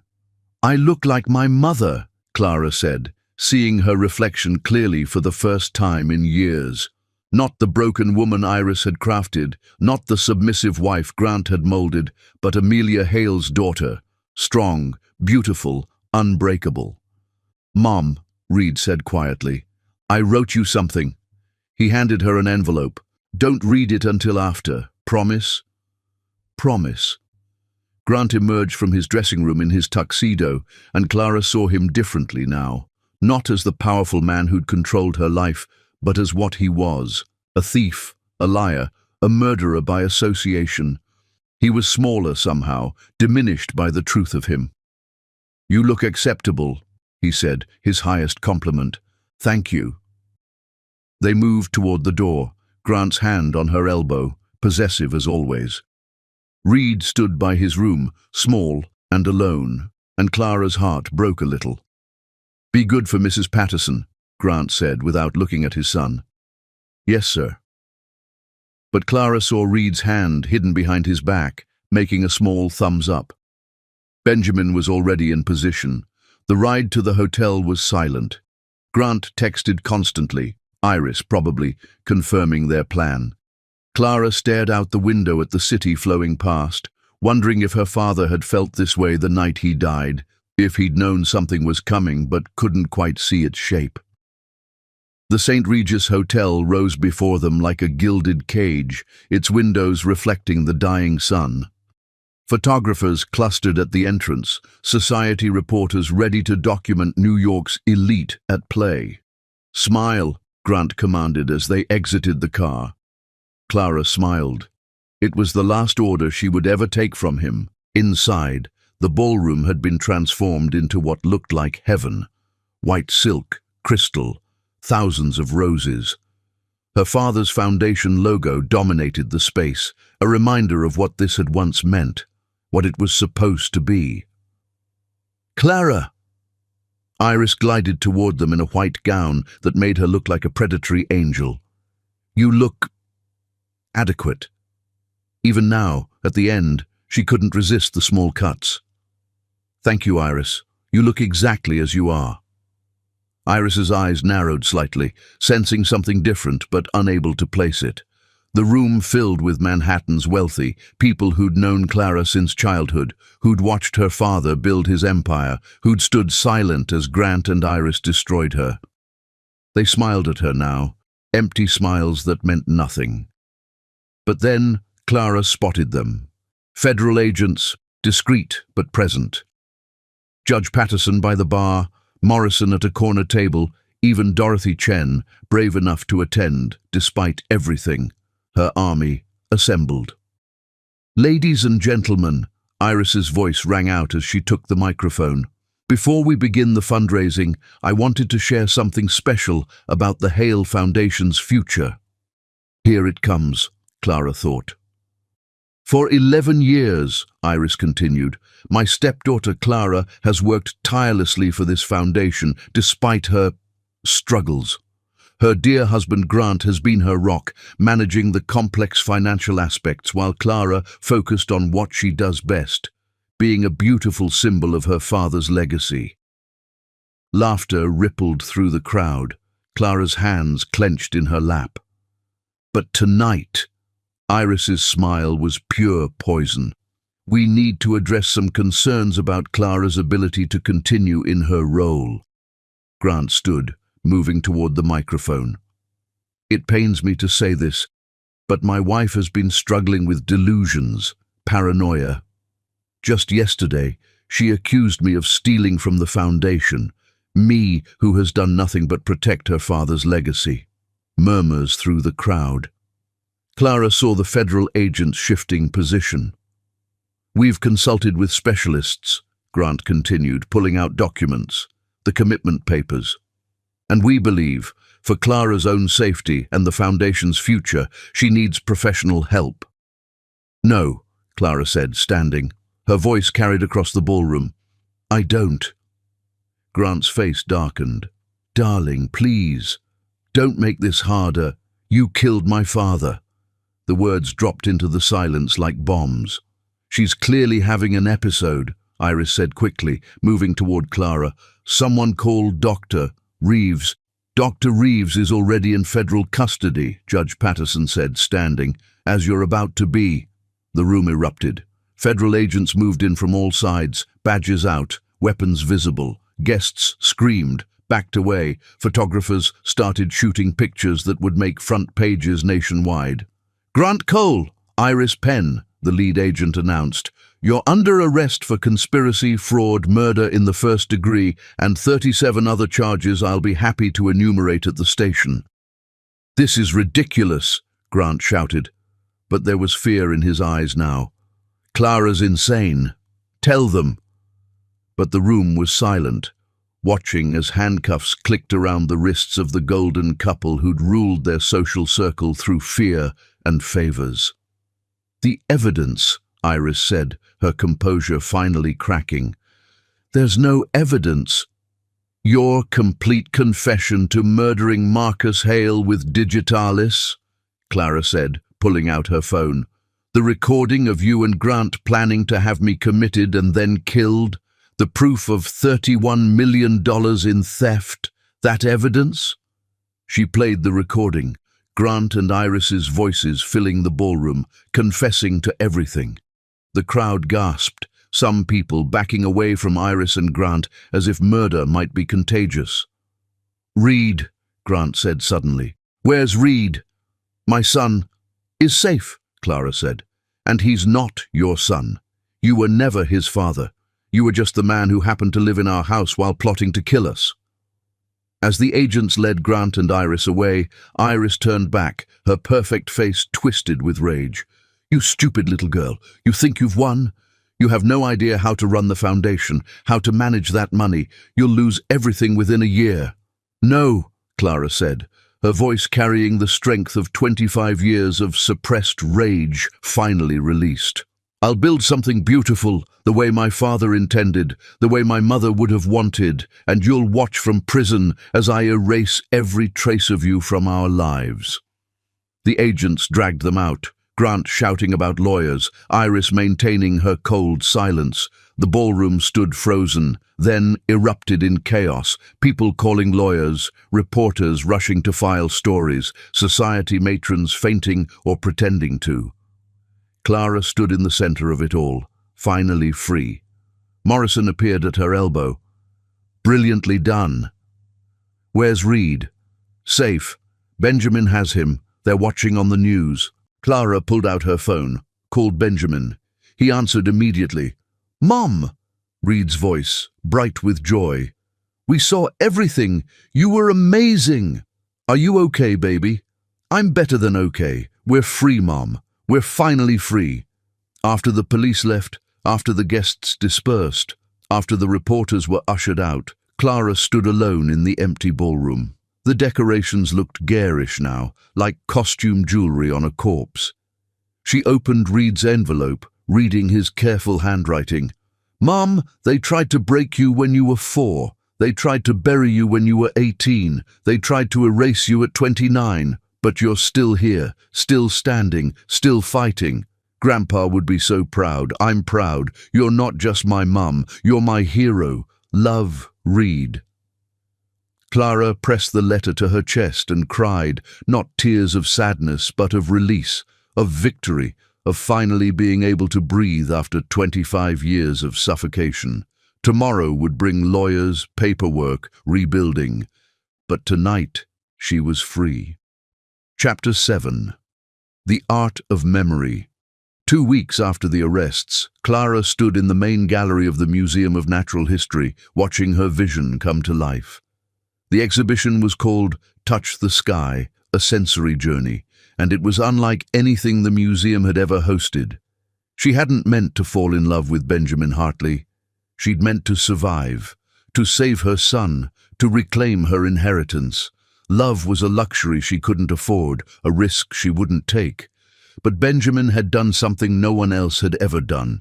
He'd seen her, not as a victim to save or a problem to solve, but as a woman who'd been sleeping for 25 years and was finally waking up. It had started with tea. The morning after the gala, after the arrests had made every newspaper in New York, after Reed had finally fallen asleep in his own bed without fear for the first time in his life, Benjamin had appeared at her door with tea and croissants. "You don't have coffee," he'd said simply, "and you hate Grant's Colombian roast. I thought you might want to choose your own breakfast for once." Such a small thing, but Clara had stood in her doorway, looking at this man who'd noticed what she drank, who'd paid attention to her preferences instead of telling her what they should be, and felt something crack open in her chest. Now, 2 weeks later, she stood beside him as he ran his fingers over one of the exhibition pieces, a bronze sculpture meant to be touched, its surface telling a story through texture rather than sight. "You did this for him," Reed said, appearing beside them with his notebook, ever present. "For Benjamin." "Reed, it's okay, Mom. It's good." Her son studied Benjamin with those eyes that missed nothing. "He sees differently, like you learned to see differently." It was true. Benjamin had shared during one of their late-night evidence sessions that he was losing his sight. Macular degeneration, slow but inevitable. In 10 years, maybe less, he'd be blind. "It's why I notice everything now," he'd told her. "Every detail, every color, every expression. I'm storing them up." Clara had created this exhibition partly for him, partly for herself, a way to experience beauty beyond the visual, to understand that there were different ways of seeing, but also, though she wouldn't admit it aloud, to show him something, that she saw him too. "The opening's tomorrow," she said, watching Benjamin explore the sculpture. "The foundation board isn't happy. They wanted a traditional fundraiser." "The foundation board can adjust," Morrison said, entering the gallery with his usual perfect timing. "Half of them are under investigation for taking bribes from Grant anyway." The old lawyer had become a constant presence, helping Clara navigate the legal complexities of reclaiming her inheritance. $31 million had been recovered so far, with more hidden in offshore accounts they were still tracing. "Any news on the trial date?" Benjamin asked. "Spring. Grant's lawyers are trying to separate his trial from Iris's, claim he was manipulated by her," Morrison snorted. "As if anyone would believe Grant Cole could be manipulated by anyone." "He was, though," Clara said quietly. "Just not the way he thinks. Iris played him perfectly, let him believe he was the mastermind while she pulled the strings. He still doesn't realize she would have eliminated him eventually, too." They moved through the gallery, Reed documenting everything with his phone, already planning improvements for the educational components.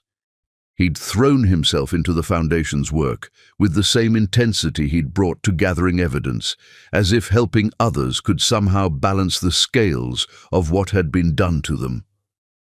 "I have something to tell you all," Benjamin said suddenly, stopping beside a wall of textured panels that told the story of Marcus Hale's rise from poverty to fortune. "I've been offered a position. FBI Financial Crimes Division. They were impressed by the work on your case." Clara's heart stopped. That's wonderful." "It's in Washington." The words hung in the air like a curse. "When?" Reed asked, his voice smaller than usual. "They want me to start next month." Clara forced herself to smile, to be happy for him, to not show how the thought of him leaving made her chest feel hollow. "You should take it. It's an incredible opportunity." Benjamin looked at her with those green eyes that saw everything. "Is it?" Before Clara could answer, her phone rang. Iris's lawyer. "Mrs. Cole, your stepmother is requesting a meeting. She says she has information about your father that you need to know." "Tell her no." "She says it's about your mother, your biological mother." Clara's hand tightened on the phone. Her mother had died when she was 4. Cancer, her father had always said. But what if, like everything else, that had been a lie? "Tomorrow," she heard herself say, "after the exhibition opening. Rikers Island, 1 hour, supervised."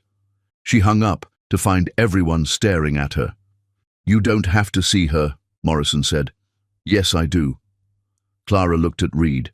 We need to know everything, even the ugly parts.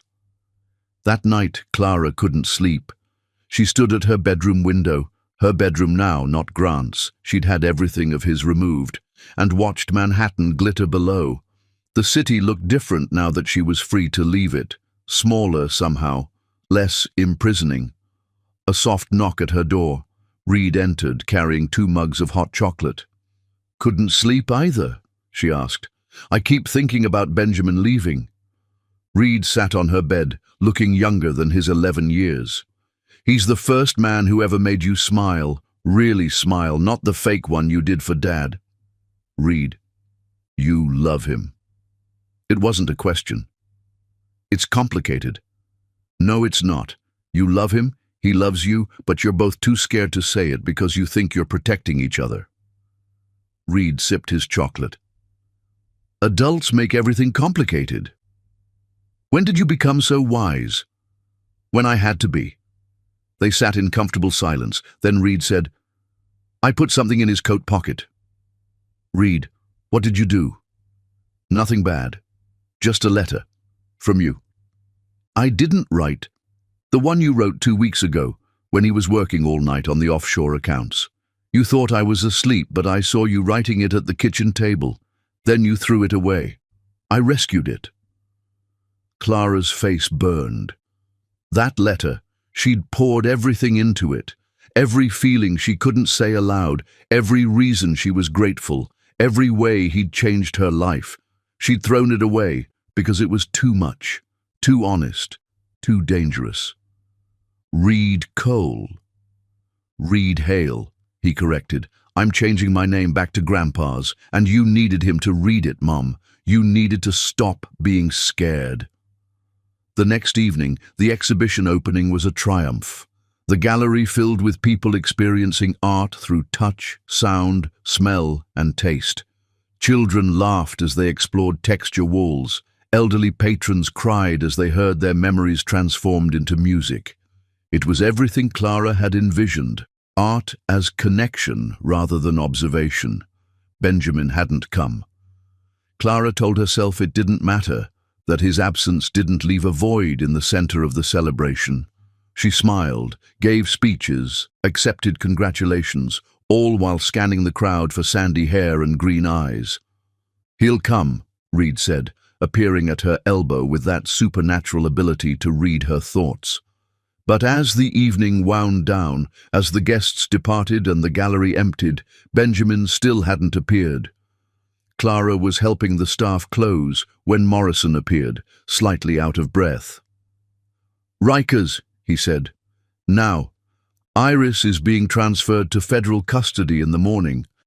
This is your only chance. The ride to Rikers Island was silent, Reed beside her, Morrison in the front seat.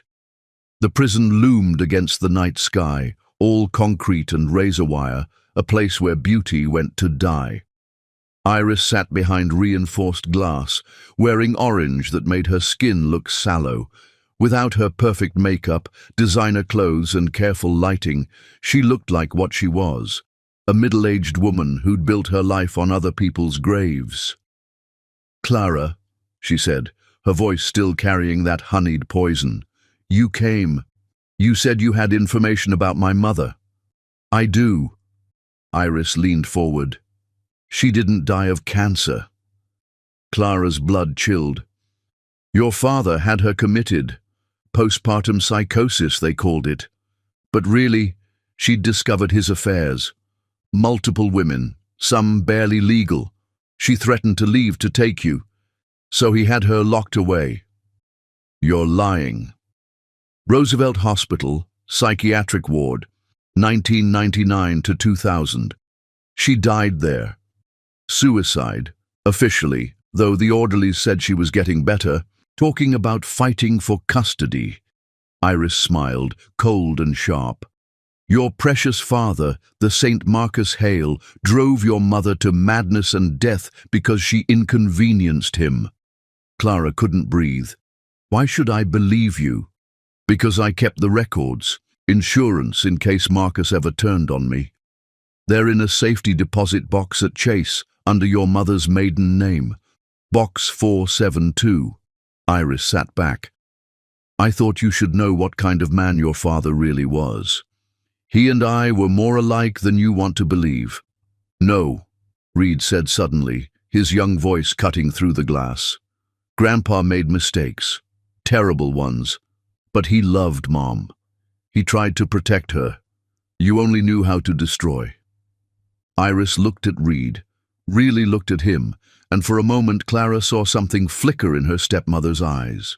Regret, perhaps, or recognition. You're right, Iris said quietly. I only knew how to destroy. It's all anyone ever taught me. She looked at Clara. Your mother's name was Amelia. She loved you. Everything else I told you about her was true. She did sing to you, did call you her little star. She loved you until they took her away. The guard announced time was up. As Clara stood to leave, Iris called out, Clara, don't become me. Don't let bitterness be your inheritance. Outside the prison, Clara stood in the parking lot, gulping cold air, trying to process everything. Her father, her hero, had been deeply flawed. Her mother had been a victim too. Nothing was simple. Nothing was clean. Mom! Reed touched her arm. I'm okay. No, Mom, look.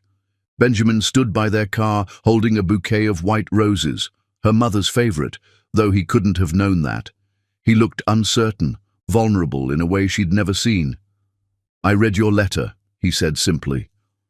Clara's heart hammered against her ribs. Reed shouldn't have. I'm glad he did. Benjamin stepped closer. I've been in love with you since you walked into my office, terrified but determined, ready to fight for your son and yourself. I didn't want to say anything because you needed a friend, not another complication. But that letter... What letter? Morrison asked, confused. The one where Mom said she loves him and wants him to stay, and that he makes her feel like the world has colors again, Reed supplied helpfully. Reed! What? It's true. Benjamin laughed, soft and surprised. Is it? Clara looked at this man who'd saved them, who'd seen her at her worst, and still looked at her like she was something precious, who was willing to walk away to protect her from another complication. Yes, she said, it's true. He kissed her then, there in the parking lot of Rikers Island, with the city lights glittering across the water, and Reed cheering and Morrison muttering about young people and their timing. It wasn't a fairy tale kiss, it was better. It was real, complicated, imperfect, and absolutely right. Stay, Clara whispered against his lips. Please stay. I already turned down the FBI job, Benjamin admitted. This afternoon I couldn't leave, not when everything I want is here. Gross, Reed said, but he was smiling. But also, finally. As they drove back to Manhattan, Clara held Benjamin's hand in the back seat while Reed peppered Morrison with questions about the legal precedents for recovering assets hidden in safety deposit boxes. The city flowed past, alive with possibility. Tomorrow she would retrieve her mother's records, would learn the full truth about her parents, would continue rebuilding the foundation into something worthy. There would be pain in those discoveries, complications, difficult truths. But tonight, she was a woman who'd been kissed in a prison parking lot by a man who saw her truly, whose son was safe and brilliant and free, whose life was finally her own to shape. It wasn't the ending she'd imagined when she was 4, newly motherless, or 18, newly trapped. It was better. It was real. Chapter 8. The trial begins. The New York County Courthouse stood like a fortress of justice against the March sky, its columns catching the weak spring sunlight. Clara climbed its steps with Reed on one side and Benjamin on the other, their presence steadying her against the crowd of reporters shouting questions. Mrs. Cole, how does it feel to face your husband in court? Clara, Is it true Iris Penn killed 3 husbands? Will Reed testify against his father? Benjamin's hand found the small of her back, guiding her through the chaos. Straight ahead. Don't engage. Inside, the courthouse hummed with anticipation. The trial of Grant Cole and Iris Penn had become the most watched case in New York, a story of greed and betrayal that tabloids couldn't resist. Society murder, the Post had called it. The Black Widow of the Upper East Side, according to the Times. Courtroom 318 was packed. Clara recognized half of Manhattan's elite, come to watch the fall of 2 of their own. Or perhaps, she thought cynically, to ensure their own secrets weren't exposed in the process. Grant sat at the defense table, his silver hair still perfect, his suit immaculate. Prison hadn't diminished his arrogance. If anything, it had crystallized it into something harder, more dangerous. His eyes found Clara across the room, and his lips curved into that smile that had once made her feel special, then trapped, now nothing at all. Iris sat separately, her lawyer having successfully argued for severed trials. She wore a conservative navy dress, her hair pulled back, playing the role of wronged widow rather than Black Widow. But Clara saw the calculation in every gesture, the performance in every expression. All rise for the Honorable Judge Patricia Williams. Judge Williams was Morrison's masterstroke, a black woman who'd grown up in Harlem, worked her way through law school, and had no patience for the privileged destroying lives for sport. Grant's lawyers had tried to have her recused. They'd failed. Be seated. Judge Williams surveyed the courtroom with sharp eyes. Before we begin, I want to make something clear. This courtroom will maintain decorum. Any outbursts, any attempts to turn this into a spectacle, and I will clear the gallery. Mr. Morrison, is the prosecution ready? Morrison stood, 81 years old, but radiating the energy of a man half his age. We are, Your Honor. Mr. Ashford, is the defense ready? Lawrence Ashford, Grant's lawyer, the same man who'd been at the Meridian Club planning Clara's commitment, stood with obvious reluctance. He'd tried to withdraw from the case when he learned he'd been recorded, but Grant had threatened him with exposure of his own crimes. We are, Your Honor. Then let's begin. Mr. Morrison, your opening statement. Morrison moved to the center of the courtroom with the deliberation of a man who'd waited decades for this moment. Ladies and gentlemen of the jury, this is a story about theft. Not just the theft of money, though $31 million is certainly significant. Not just the theft of property, though estates and assets were stolen. This is about the theft of a life. Multiple lives. He turned to look at Grant. The defendant, Grant Cole, married Clara Hale when she was 18 years old, grieving her father's death. He promised to protect her, to manage her inheritance until she was ready. Instead, he systematically stole everything while plotting to have her committed to a psychiatric institution and likely killed. Gasps from the gallery. Judge Williams banged her gavel once sharp. Morrison continued, his voice carrying the weight of evidence. You will hear recordings of Grant Cole and Iris Penn discussing the murder of Marcus Hale with Digitalis. You will see forged documents, fraudulent transfers, and psychiatric evaluations for a woman who never met the doctor who supposedly treated her. You will hear from an 11-year-old boy who spent 3 years gathering evidence because no adult would protect his mother. He paused, letting that sink in. Grant Cole is not a husband who made mistakes. He is a predator who saw a grieving teenager with a fortune and decided to take both her money and her life. We will prove this beyond any reasonable doubt. The first witness was Dorothy Chen, Marcus Hale's former secretary. At 73, she moved carefully to the witness stand, but her voice was strong as she took the oath. Ms. Chen, Morrison began, how long did you work for Marcus Hale? 22 years. Did you know Iris Penn during that time? Yes, she married Mr. Hale when Clara was 4. Dorothy's eyes found Clara in the gallery. The last year of his life, Mr. Hale discovered Iris was having an affair. He showed me photographs. Iris with a younger man. That man was Grant Cole. The courtroom erupted. Judge Williams gavelled for order. Mr. Hale was planning to divorce Iris and change his will. He died 2 weeks later. Morrison introduced the appointment book into evidence, then played a recording Dorothy had made of Marcus's last phone call to her. Marcus Hale's voice filled the courtroom, warm and worried. "Dorothy, if anything happens to me, protect Clara. Iris is poison, and I think she knows I'm leaving her. Promise me you'll protect my daughter." Clara closed her eyes, hearing her father's voice after all these years. Reed's hand found hers, squeezing tight. But it was the second day that destroyed Grant's defense. The prosecution calls Reed Hale to the stand. Reed walked to the witness stand with remarkable composure for an 11-year-old. He wore his school uniform, looking young and vulnerable, but his eyes were steady as he took the oath. "Reed," Morrison said gently, "I know this is difficult. Can you tell us when you first realized something was wrong in your home?"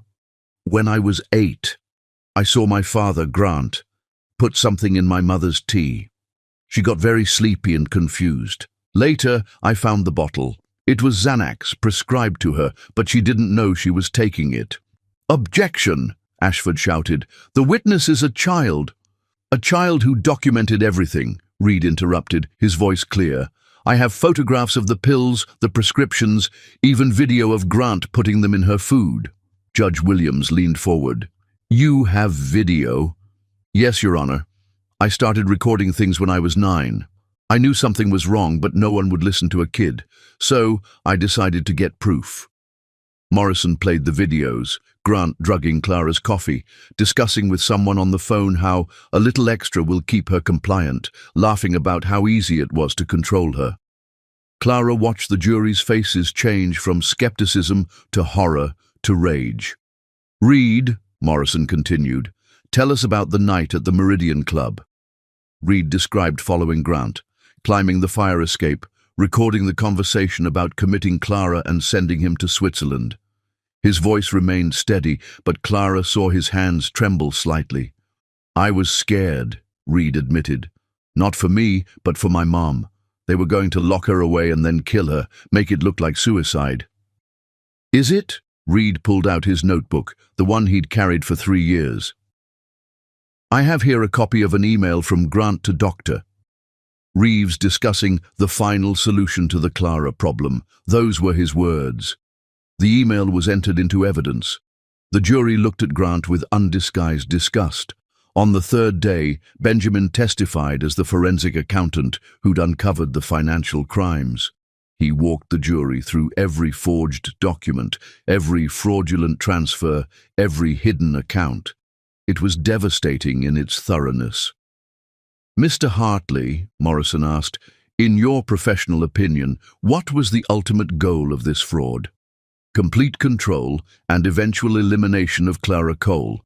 The pattern is clear: systematic isolation, financial theft, psychological manipulation, and finally, physical removal. This wasn't just fraud. It was attempted murder in slow motion." The 4th day brought Dr. Reeves, who had made a deal with prosecutors.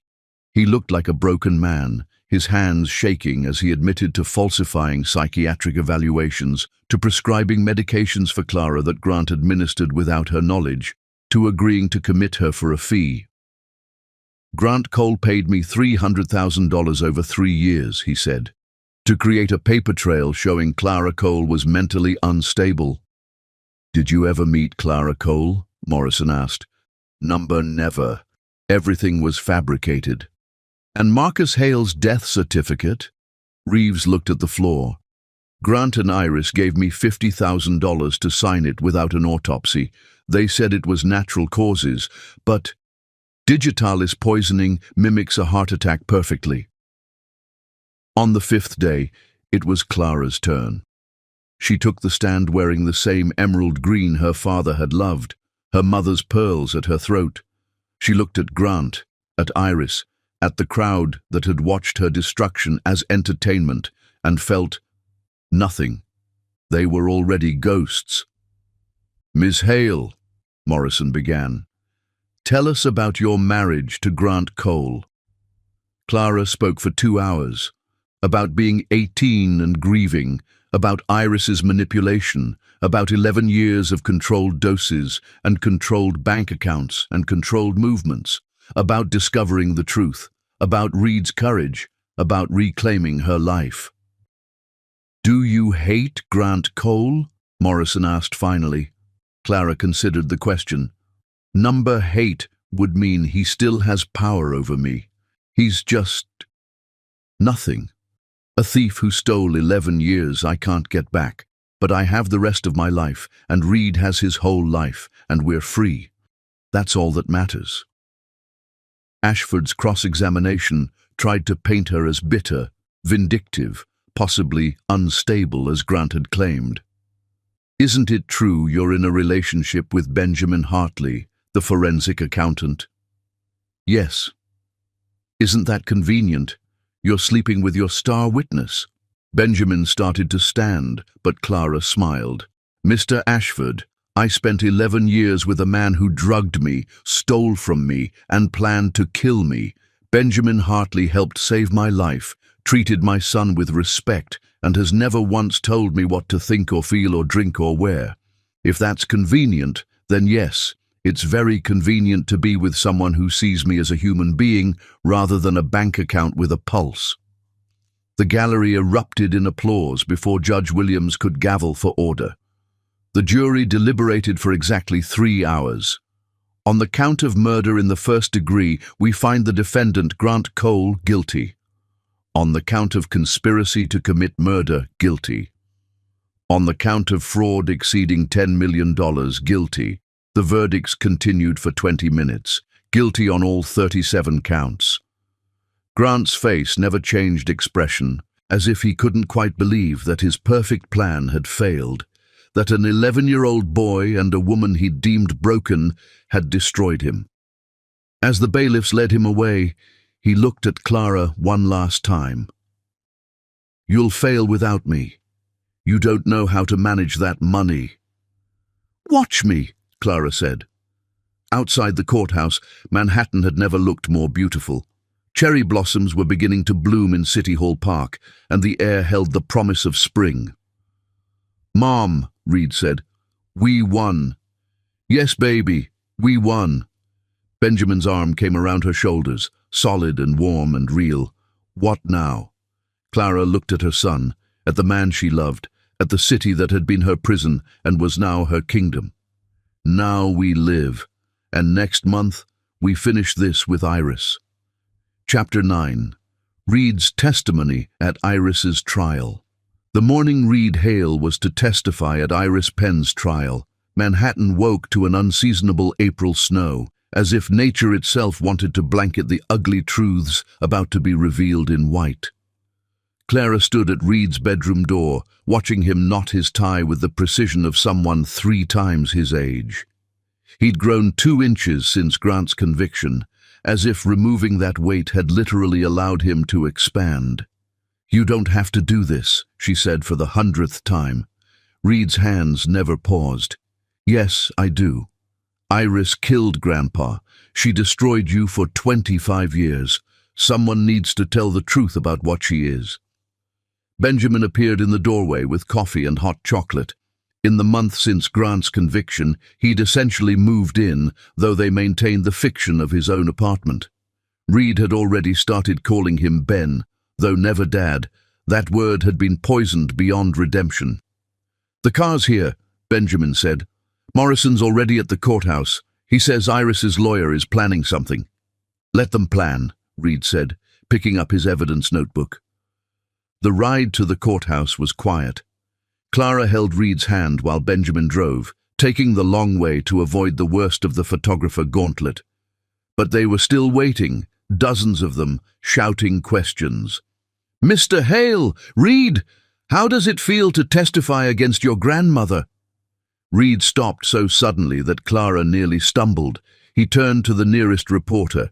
his young face composed. She was never my grandmother. Grandmothers bake cookies and tell stories. Iris Penn poisoned my grandfather with foxglove tea and counted his money while he died. If you're going to report this story, at least get the facts right. The reporters fell silent, then erupted in more questions, but Benjamin was already guiding them inside. Courtroom 318 looked the same, but felt different. Grant's absence changed the energy. Iris sat alone at the defense table, her beauty somehow sharper without his bulk beside her. She wore pearl grey, her hair in a French twist, every inch the grieving widow rather than the black widow she was. Her lawyer was new, Jameson Clark, known for getting guilty clients reduced sentences through jury manipulation. All rise for Judge Patricia Williams. The same judge, thank God. She'd seen through Grant, she'd see through Iris. Mr. Morrison, is the prosecution ready to continue? We are, Your Honor. We call Reed Hale to the stand. Reed walked to the witness box with his notebook, his phone, and a small leather journal Clara didn't recognize. He'd already been sworn in during Grant's trial, so he simply sat, adjusted the microphone, and waited.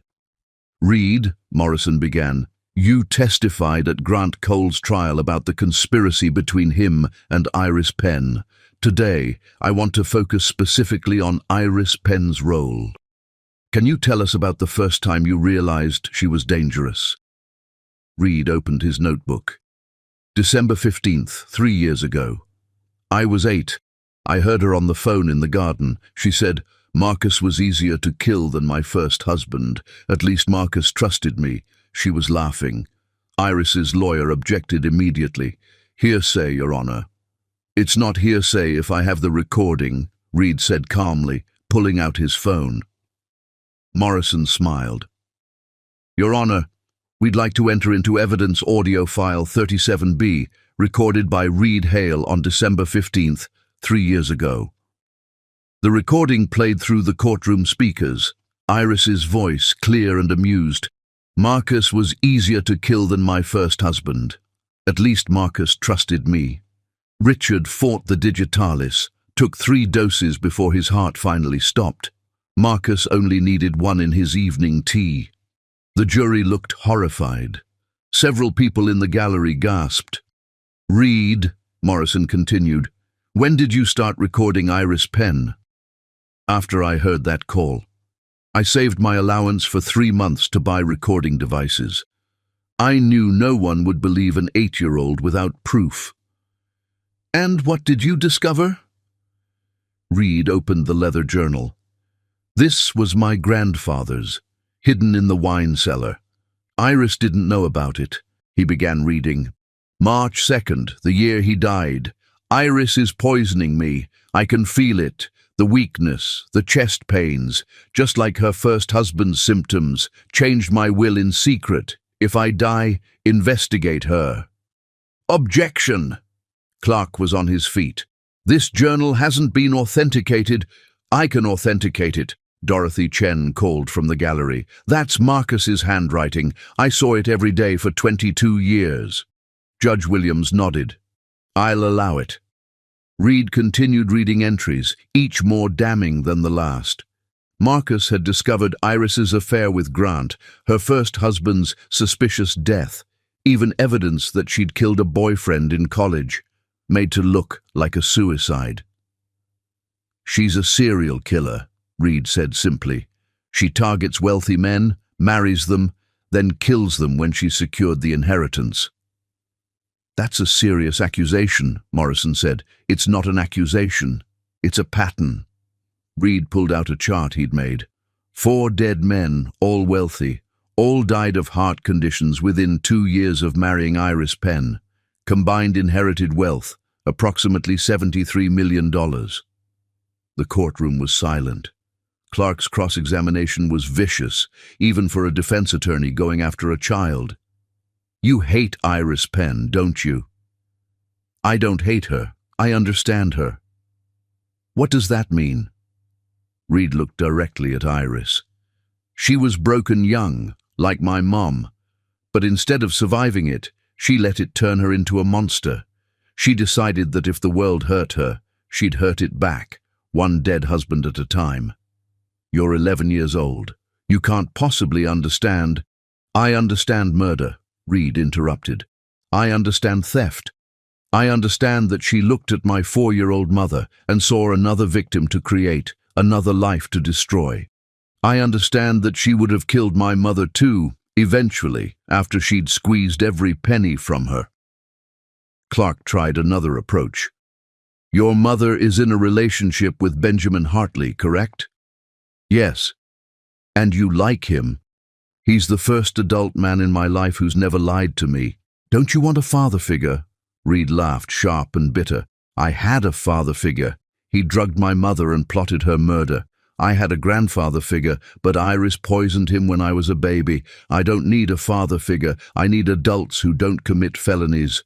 No further questions, Clark said, defeated. Morrison stood for redirect. Reed, one last question. What do you want to come from this trial? Reed thought for a moment. I want my grandfather to have justice. I want my mother to have peace. And I want Iris Penn to never hurt another family again. As Reed stepped down from the witness stand, he did something unexpected. He walked to the defense table and placed a photograph in front of Iris. Clara, at 4 years old, the day before Iris arrived, smiling and innocent. That's who you destroyed, he said quietly. A little girl who'd just lost her mother. I hope you see her face every day for the rest of your life. Iris, for the first time in either trial, showed real emotion. Her face crumpled, just for a moment, before the mask returned. But the jury had seen it. The crack in the facade, the glimpse of the monster beneath.